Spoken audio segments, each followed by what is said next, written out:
I supply and operate sound and lighting for bands. The singer shows up fully dressed in black leather with effing spurs on his boots. Shoves a cheap, crappy wireless microphone at me without a word. I check it out, and it has rechargeable batteries in it. This was a no-no back then, as the batteries would discharge suddenly and cause the mic to fail in a performance. I tried to point this out to singer Jude, but he just death stared me and told me to fence sort it. Halfway through the show, of course, the mic starts losing gain catastrophically. I try to increase the input gain, but it's hopeless. Mic gives out entirely, and SINGER equals DUDE gets on one of the wired mics and tells the audience, "We have to take a break to sort out this fwit sound guy." Oh, really? I go backstage, and before I can even open my mouth, this guy starts screaming at me, "You're a fwit mate. Why don't ya just F off?" Right in front of all the band and hangers on. Okay, I can deal. I went on stage and started rolling up cables and turning everything off. Venue manager asks me what's going on, and I told him, "No worries Dave, they're a crap band anyway, see ya next week." After a while singer Jude comes out, all pally, "Hey Dave, what ya doing?" I told him, "I'm effing off mate, isn't that what you wanted?" Packed up, loaded out and got home early. See how your crappy mic goes without a sound system, mate. Sadly, I did not give the petty revenge, just witnessed it firsthand. I was working on an ATM drive-thru.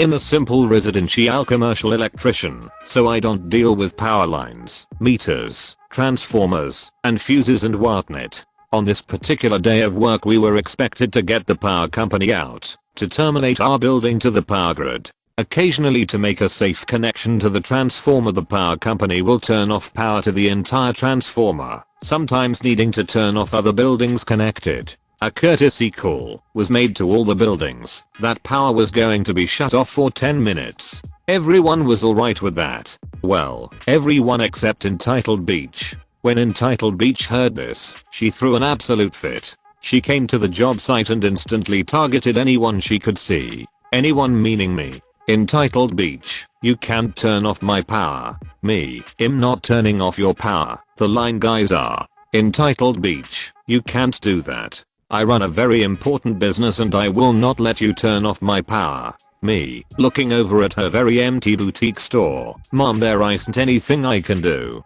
Talk to that man over there, the lineman, and see what you can do." Entitled Beach / puffs and walks over to the lineman / instant yelling ensues / eventually she leaves back to her little shop, smug like she just won. Power guy just keeps doing his thing. This is where the pettiness comes into play. The lineman terminated the connection by the meter while everything was still live. Damn impressive if you ask me. I'd check him out if I had to do that. After he was done and checked everything, he goes over to the transformer and pulls the fuses, killing Entitled Beach's building. Then he just sat there for 10 minutes, doing absolutely nothing. Eventually he reconnects the fuses and comes over to talk to me. Lineman, "Hey man, you're all good. Everything is live." Me, "Hell yeah man, thanks. Hey, since you did the termination live, why did pull the fuses after?" The lineman looks smug as crap and he goes, "That Beach pissed me off because she thought I was going to turn off her power. I wasn't until she told me I couldn't." RL equals rude lady. Just for reference, I'm 23 now, but was 14 when this happened. So it was November, and I was shoveling driveways for $5. I do about 6 houses, then I get to my 7th and this lady answers the door and this is the following conversation. Me, "Hello, would you like me to shovel your driveway?" RL, "Oh yes thank you sweetie." Me, "No problem ma'am." So I shovel her driveway and sidewalk and it's a good 4 to 5 inches of snow. I go knock on the door. Me, "I'm all done." RL, "How much do I owe you?" Me, $5. RL, "Okay, let me go get that." So I'm waiting for about 6 to 7. RL, "Did you actually think I was gonna pay you? I thought you were doing an old lady a favor." She's at is 45, and at this point I'm dumbfounded. She then slams the door in my face and says go away. Then I take my shovel and shovel all the snow in her yard into her driveway. About 2 hours later she comes pounding at my family's door. You'd think it'd be the police. My mom answered and asked what's wrong. She then proceeded to tell my mom what I did. I admitted to it and the RL just kept screaming at me. Afterwards my mom asked why I did it and all she said was good job. Not sure if this is where this belongs or not. Name changed to protect the guilty. Back in 2009, I lived in a house where we still had the walkout mail carriers. And our mailman in particular wasn't a particularly bad guy. He just wouldn't stay out of your business. I'd get a box of computer parts in and, oh, upgrading the computer again, are we? Or a package from dad for my birthday and, oh, well I hope he didn't cheap out on you. Or a box of sample cargo for work. Often, we'd get sent sample packing of lab samples so that we could demonstrate for our people what was inside the boxes and the best ways to handle them. Normally broken leak inject. And, you're not opening a meth lab in there, are you? It wasn't just me. Neighbors were fed up too. One afternoon, after the meth lab commentary, me and Victor, one of my neighbors, were talking about it, and we decided to put a stop to it. I went online and ordered a dildo. Not just any dildo either. This thing was huge, 14 inches plus, 3 inches in diameter, lifelike detail, complete with big rubber testicles on the end. I ordered it and made certain that it would be shipped by USPS. I discussed the arrival timing with Victor and we laid our trap.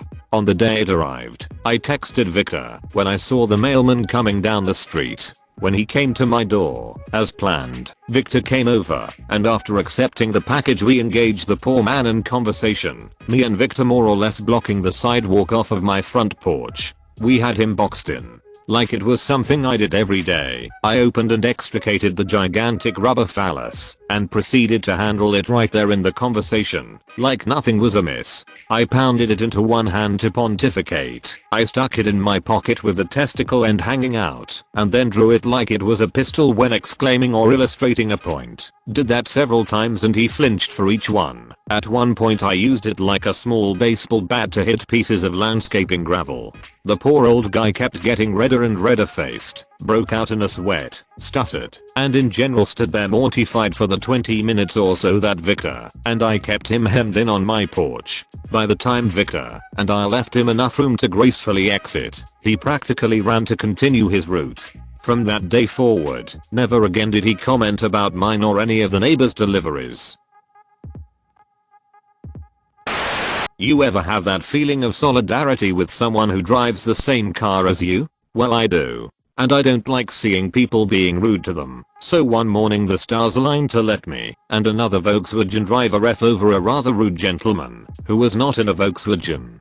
To start with, I'm driving in the early morning in a 2-lane road. The speed limit is 50 km/h, but due to the lack of traffic, everyone is doing around 60 km/h, except for one Volkswagen Golf who's comfortably doing about 55. Hey man, rock on, respect them laws. And so enters a hole is just ripping down the road, getting right up behind Golf, unable to switch into our lane due to me and another car. So, being the genius he was, instead of waiting for us to pass him at 60, switching into our lane, and then passing the 55 Golf, then roaring past us, he decided to lay into the horn.